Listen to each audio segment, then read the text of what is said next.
একটা সুখের কাহিনী উঠাইয়া ধরতেছি। এখন আপনাদের কাছে বিচার রাখবো কি আমরা সুখী না তারা সুখী। আগে আমি কাহিনী তুলে ধরি।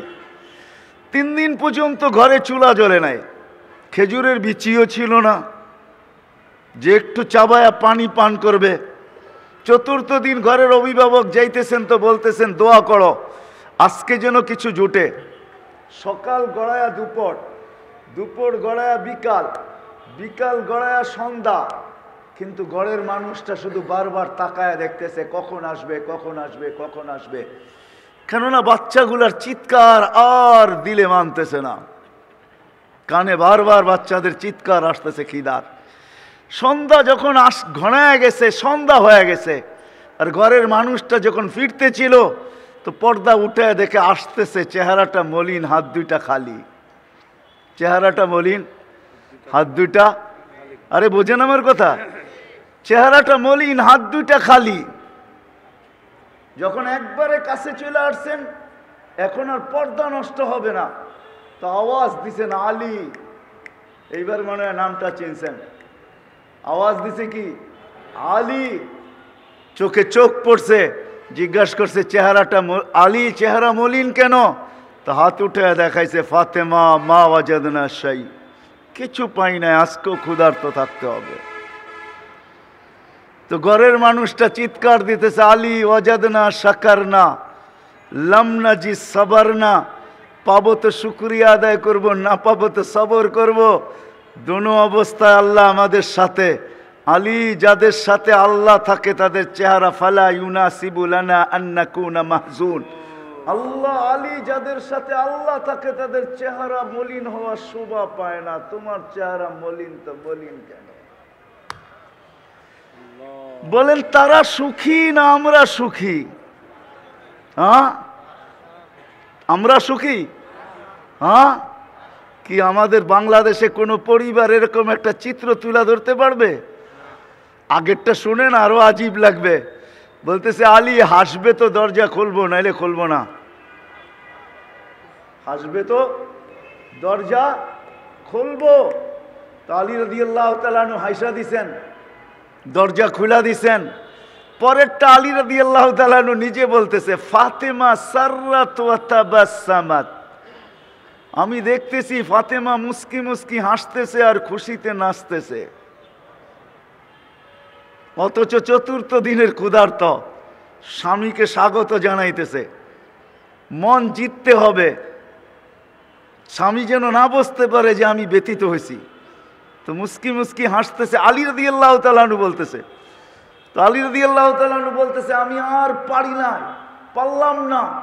কাঁধে হাত রেখা বললাম রাহিমাল্লাহু ইমরাআতান, তোর মতো মেয়েদেরকে আল্লাহ রহমতের বৃষ্টির ভিতরে ডুবায়া দেখ। দাখালা যাওজুহা বাইতাহা সাররাত ওয়া তাবাসসামাত, এই অবস্থায়ও ঘরে ঢুকলাম আর তুই মুস্কি মুস্কি হাসিস। তো বলতেছে আলী আগেরটা শোনাবো, তুমি শুনাইছো আমিও একটা শোনাবো। তো বলছে আলী তুমি যখন ঘর থেকে বাহির হয়ে যাও তো হাজিনতু ওয়া তাশাওয়াকতু, তুমি যখন বাহির হয়ে যাও তো আমার চেহারাটা মলিন হয়ে যায়। আলী আমি সারাদিন তোর রাস্তা দেখতে থাকি, তুই কবে আজ কখন আসবি?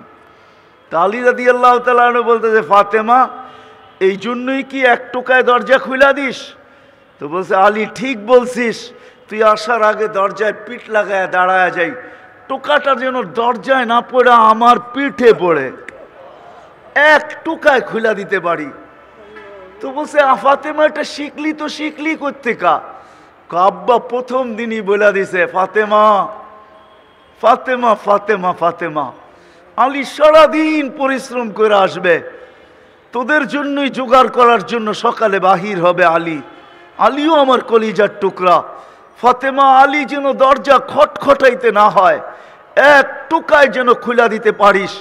ওই দিন থেকে আলী দরজায় পিঠ লাগায় দাঁড়ায় থাকি, এক টোকায় যেন খুলা দিতে পারি। ও যাত্রাবাড়ির আর কাজলার মানুষ, আল্লাহ দিন দিছেন এই ছোট্ট জীবনটায় নারী পুরুষ সুখে থাকার জন্য। দিনের ভিতরেই সুখ। সময় আমার হাতে নাই, নাহলে হাজারো কাহিনী আমার সাথে গোটা আপনাদেরকে আমি শুনাইতে পারি। হায় হায়, ডেকি বলে আকাশে গেলেও বাড়া বাঁধে, দান বাঁধে, ঠিক না? একটা প্রবাদ বাক্য আছে, ঠিক না? আমরা যেইখানেই যেই মানুষ পানি পড়া নিতে আসে, সেটা আমেরিকা হোক আর কানাডা হোক আর অস্ট্রেলিয়া হোক আর উন্নত বিশ্ব হোক, তখন জিগাই পানি পড়া দিয়া করবেন তো করবেন কি? হাজারো মানুষের চোখের পানি এইখানে ছবি সহ সেভ করা আছে। যদি পেন ড্রাইভের মতো খোলা যেত তাহলে ওয়াজের দরকার ছিল না। বড় একটা স্ক্রিন লাগায়া দিতাম, যেটাকে কি বলে প্রজেক্টর লাগায়া দিতাম, আর কম্পিউটারে ঢুকায়া দিতাম, আর আপনারা দেখতে থাকতেন আর কাঁদতে থাকতেন। আমিও কাঁদছি, আপনারাও কাঁদতে থাকতেন যে আমেরিকার মতো জায়গায় থাইকা তুমি এত দুঃখী। এইখানে তো মানুষ মনে করে সবাই সুখী। এখন তো দেখি তোমরা আমাদের চেয়ে কোটি গুণ বেশি দুঃখী, আমরা এর চেয়ে বেশি সুখী। ওই সময় ওই কথা মনে ওঠে আহমদ ইবনে হাম্বল রহমতুল্লাহ আলাইহি, আইনা আবনা আদ-দুনিয়া মিন হাযিহিল লাদ্দা। আরে আমাদের এই জীবনের সুখের থেকে রাজা বাদশার সন্তানরা কোথায়? আমরা যেই সুখী। দিন দিছেন সুখে থাকার জন্য। এই জন্য সম্মিলিত জীবন, নারী পুরুষ সম্মিলিত জীবন, বরং এখন নারীর সংখ্যা পুরুষের চেয়ে বেশি। এই জন্য সম্মিলিত জীবনে যদি দিন না আসে তাইলে লাইফ তো হবে কিন্তু হ্যাপি হবে না। আজকে আমাদের ঘরে সুখের সমস্ত উপকরণ আছে। শীতের দিন যাত্রাবাড়ি নিয়া, কাজলা নিয়া অধিকাংশ ঘরে পাওয়া যাবে। যাদের ঘরের ভিতরে ঠান্ডা পানির গিজার আছে, কিন্তু গরম পানির গিজার আছে, কিন্তু জিজ্ঞাসা করেন তুমি গরম পানি দিয়ে ডেলি গোসল করো, তোমার ভিতরে সুখ কতটুক? এটাও সুখের উপকরণ। সে বলবে আমি গোসল গরম পানি দিয়ে করি বটে, কিন্তু আমার কাছে সুখ নাই। সুখের সমস্ত উপকরণ আছে, কিন্তু আমাদের জীবনে সুখ নাই। সুখ যদি থাকতো তাহলে পত্রিকায় কোনোদিন এই কথাগুলো উঠতো না, কোনোদিন মিডিয়ায় আসতো না। কোনোদিন দুনিয়ার সবচেয়ে উন্নত দেশ সুইডেন, সবচেয়ে উন্নত দেশ, সুইডেনের ভিতরে সরকারি কানুন আছে, আপনি সরকারিভাবে আত্মহত্যা করতে পারেন। আপনি যদি দরখাস্ত করেন, সরকার আপনার দরখাস্তকে অনুমোদন দিবে, সরকারিভাবে আপনাকে আত্মহত্যার সুযোগ দিবে। লোক আসবে, আপনি যেইভাবে চাবেন ওইভাবে আপনাকে বিদায় করে দিবে। সার্চ দেন মোবাইলে, তারপরে সত্যায়িত করেন। হায় হায়, উন্নত দেশের লোকগুলা কোনোদিন আত্মহত্যা করতো না। সুখের উপক্রম থাকলে সুখ হয় না। সুখের জন্য আল্লাহ আমাদেরকে দিয়েছেন দিনের পরিবেশ। যত বেশি দিনদার হবে অত বেশি সুখী হবে। সুখী উপকরণ আছে, নাই তো আমাদের জীবনে শব্দ সুখটা নাই, সুখ আমাদের শব্দটা নাই। উপকরণ আছে, আসবাব আছে, সব আছে, কিন্তু সুখ নাই। সুখ শব্দটা আমাদের জীবনে নাই। হ্যাপি কে কে আছে, কিন্তু বাট আমাদের জীবনে হ্যাপিত্ব নাই। হ্যাপি কে কে লেখা আছে, কিন্তু হ্যাপি শব্দটা আমাদের জীবনে নাই। You are no happy. আপনিও বলবেন যে আমিও হ্যাপি না, আমিও হ্যাপি না। হ্যাপি নাই কেন? দিনের পরিবেশ নাই। এই জন্য দিন দিছেন আল্লাহ আমাদেরকে এই ছোট্ট জীবনটা সুখে থাকার জন্য। একটা মাত্র দেখাইলাম আপনাদেরকে, বিবেচনা করেন ওনারা সুখী ছিল না আমরা সুখী, ওনারা হ্যাপি না আমরা হ্যাপি। অথচ ওই দিনেই আলী হাসান হুসাইনকে নিয়ে যাওয়া হয়েছে আল্লাহ রসুলের কাছে। ইয়া রসুল আল্লাহ, চতুর্থ দিন হইতে চললো, শেষ হইতে চললো, হাসান হুসেনের মুখে কিছু জুটে নাই, আর রাখা যায় না। আল্লাহ রসুল কাপড় উঠে দেখাইছেন, আমার পেটেও পাথর, আমার ঘরেও কিছু নাই, কিন্তু কলিজার টুকরাকে সওয়া, কান্না তো সওয়া যায় না। তো বলছেন নিয়ে আসো হাসান, আসো। জিব্বা বাহির করে দিয়া বলছে চুষতে থাকো। একটু চুষার পরে বলছে নানা যান পেট বেড়ে গেছে, আর চুষবো না।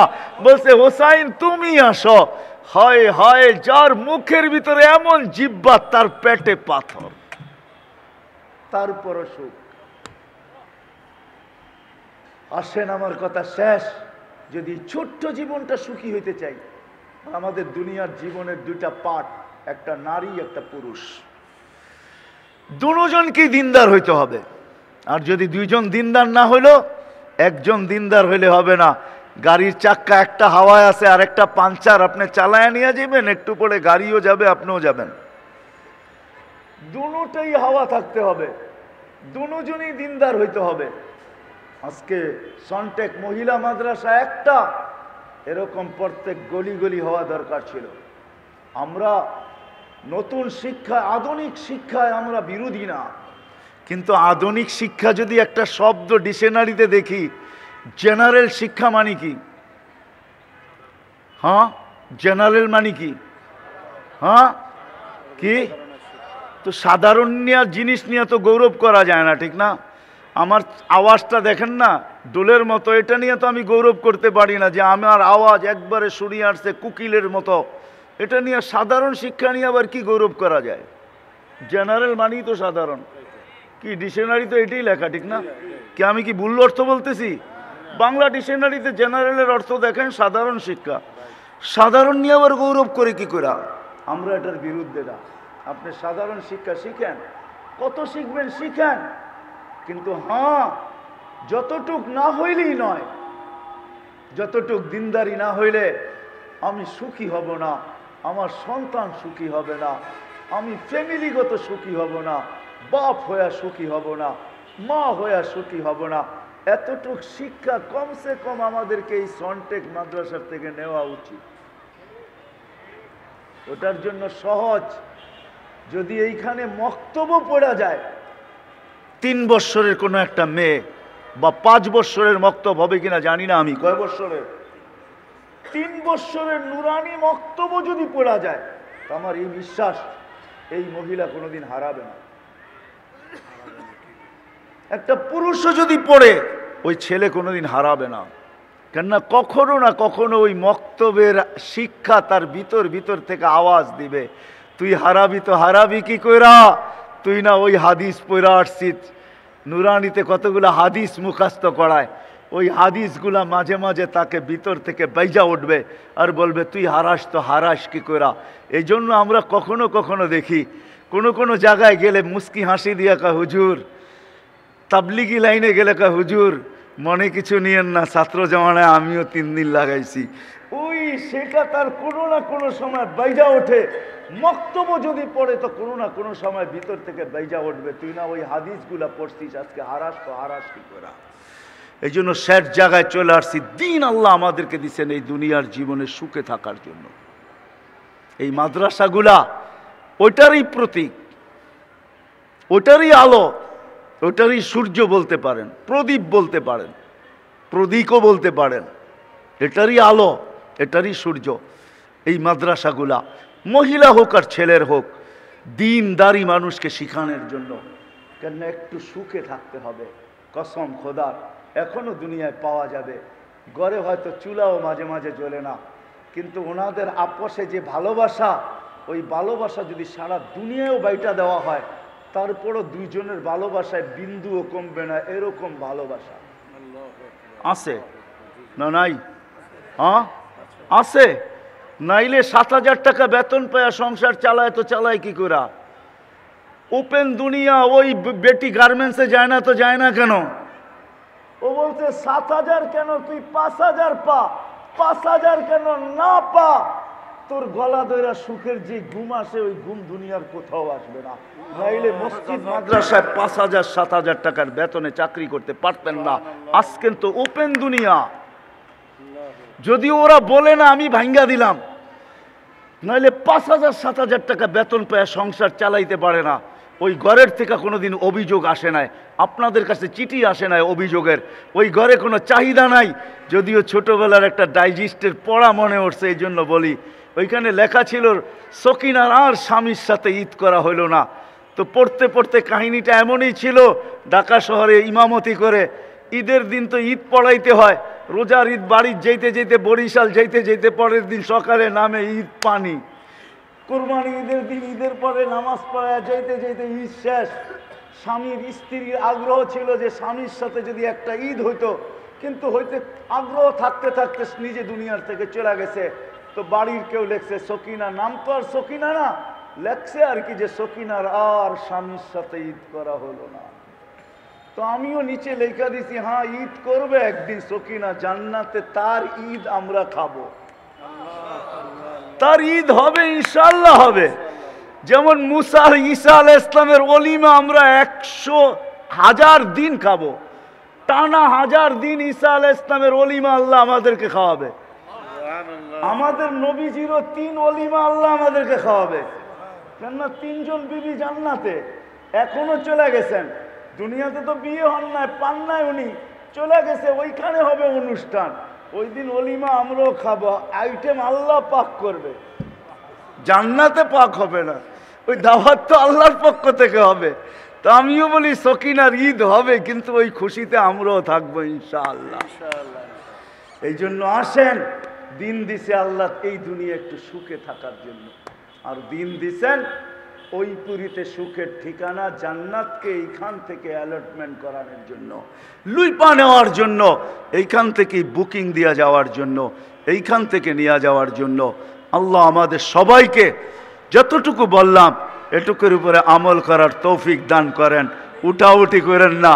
এখন আপনার বিবেকের আপনি প্রশ্ন করেন যে আপনার ছেলে সন্তানকে কি আপনি দুনিয়ার অক্সফোর্ড পড়ান, আমার কোনো, প্রথমেই বলছি আমার কোনো আপত্তি নেই, কিন্তু কমসে কম প্রাথমিক শিক্ষার জন্য তো এই মাদ্রাসায় আপনি দিতে পারেন না? উচিত না? উচিত না? হ্যাঁ উচিত। আমার কাছে অনেক কাহিনী আছে কিন্তু সময় নাই, যদি উচিত না হইতো একটা শুনায় না শুনায় পারলাম না। শাফি রহমতুল্লাহ আলাইহির মতো মানুষ সারাদিন পরিশ্রম করে আইসা রাত্রে মার পায়ে তেল মালিশ করতেন, আর মাকে ঘুম পড়াইতেন, মাঝে মাঝে পায়ে চুমা দিতেন, মা কাইপা উঠতো, জিজ্ঞাসা করতো শাফি আমার পায়ের নিচে তালুতে চুমা, বলছে মা তোর পায়ের তালুতে আমি চুমা দেই না, আমি তো আমার জান্নাতে চুমা দিয়া জান্নাতের স্বাদ নিতেছি। দিন শাফি রহমতুল্লাহ আলাইহিকে এইটাই শিখাইছে, দিন এইটাই শিখায়, আর কিচ্ছু না, এই মাদ্রাসা এইটাই শিখায়। এই জন্য আমাদের সন্তানদেরকে দেওয়া উচিত, আর প্রয়োজন যদি মাদ্রাসা মনে করে তাহলে সাহায্যের হাতও বাড়ানো উচিত না? উচিত না? হ্যাঁ, শুনে রাখেন, মহিলা যদি বিগড়ায় না, আপনারা যেরকম প্রবাদ বাক্য বলেন আমাকে একটা শিক্ষিত মা দাও, আমি একটা শিক্ষিত জাতি দিব, আমিও বলি আমাকে একটা দিনদার মা দে, আমি একটা দিনদার জাতি দিব। আর আমি এটাও বলতে বাধ্য, আমাকে একটা বিগড়ানো মহিলা দে, আমি একটা বিগড়ানো দুনিয়া তোকে উঠায়া দিয়া দিব, এটাও পারফেক্ট।